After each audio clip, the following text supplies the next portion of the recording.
Phil has a listing presentation today. As you watch how he interacts with the sellers, see if you can identify any behaviors that may be potential antitrust violations. Have some more cake. So I keep telling Wayne, well, why don't we just put it on the market already? And I keep telling her we will, but not unless we shop around a little. Now, it's like I always say, I don't care who it is, a real estate agent, an oral surgeon, or a roofer.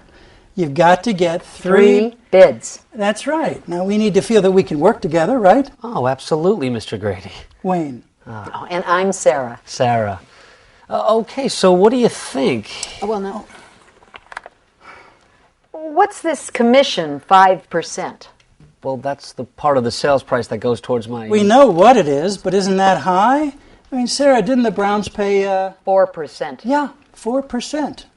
So why is yours more? Well, it's compensation for my services. Marketing the house, running the ads, conducting all the showings, open houses. Couldn't you do that for 4%? Not really. Actually, commission rates are pretty standard. Well, then, why did our friends pay less?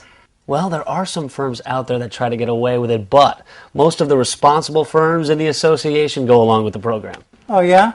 Well, we just talked to a woman from, Sarah, what was the name of that place? Rock Bottom Realty? Right, Rock Bottom. And she said she would put our house in the MLS for $500. $500. We can still sell it ourselves without paying a dime more, and if an agent from another firm brings in a buyer, we only have to pay a 2% commission. Now, that's less than half of your commission. Rock Bottom. Well, you're right. They do charge only $500 to list your house and put it in the MLS, and you would pay just a 2% commission if an agent from another firm delivers the buyer. But that's the problem. See, for that amount, no other agents want to show Rock Bottom's listings because they have to do all the work that Rock Bottom should be doing. So it actually costs you more in the long run because it takes you longer to sell. See, if I lowered my commission rate, I'd also have to lower what I offer other agents in the MLS, and no one would want to show your house either. So, really, it's in your best interest for us to charge the standard commission. See? You follow? Most of us think Rock Bottom's listings shouldn't even be in the MLS. This cake.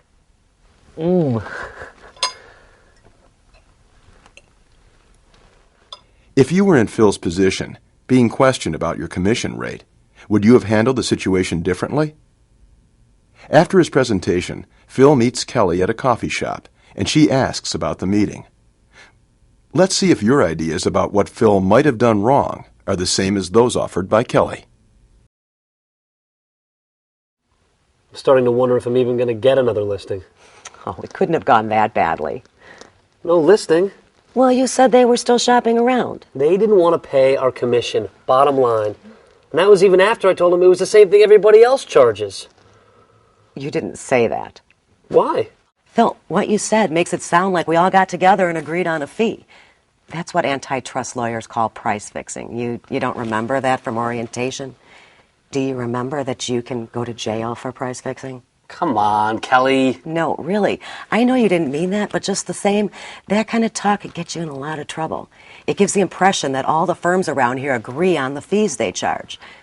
If the jury gets that impression, it doesn't matter what you meant. We're all guilty. Oh, you make it sound like I'm headed for a guest spot on America's Most Wanted. Come on, it was just a little remark, that's all. I know it was just a remark. I really wanted to get that listing. Besides, as far as I know, our commission is the same as most other firms in town. But it doesn't matter if most firms charge the same if they haven't agreed to do it. But you made it sound like that's exactly what's happening, which is price fixing. You shouldn't use words that even imply we've colluded with other firms. Aren't you overreacting? Well, it just bothered me that they were so impressed that Rock Bottom Realty could charge $500 just to stick the house in the MLS and not do anything else. I just wanted them to know that no one would show their house if they listed with Rock Bottom. Great, Phil. Now you're 2 for 2. What? Oh, I know. I'm guilty of bad-mouthing another firm, right? Try boycotting another firm. I don't want to kick you when you're down, but what you said makes it sound like all the other firms in town are working together to drive Rock Bottom out of business. You need to know what you can say and what you can't. It's not what I meant. I know that, but the sellers don't, and what you implied could cause real problems. Even with, say, advertising, for example. We can do whatever we want, right?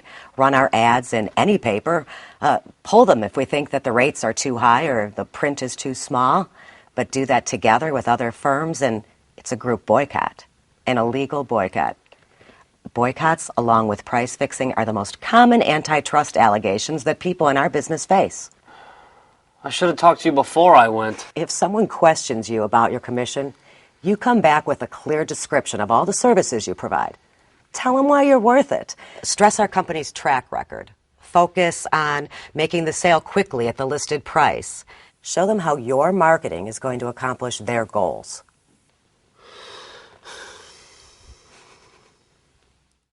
As Kelly pointed out to Phil, the two antitrust violations that are of most concern to real estate professionals are price fixing and group boycotts. Both of these are per se restraints of trade, meaning that the plaintiff does not need to introduce any evidence that the restraint had an actual impact on the market, and the defendant is not offered a chance to justify his actions as reasonable. As a real estate professional, you deal with customers and clients, competitors, and other service providers. It is important that you know how to limit your risk of antitrust liability in your relations with each of these groups. One of the fundamental decisions that any business must make is establishing the price it will charge for its products or services. Real estate brokerage firms are no different.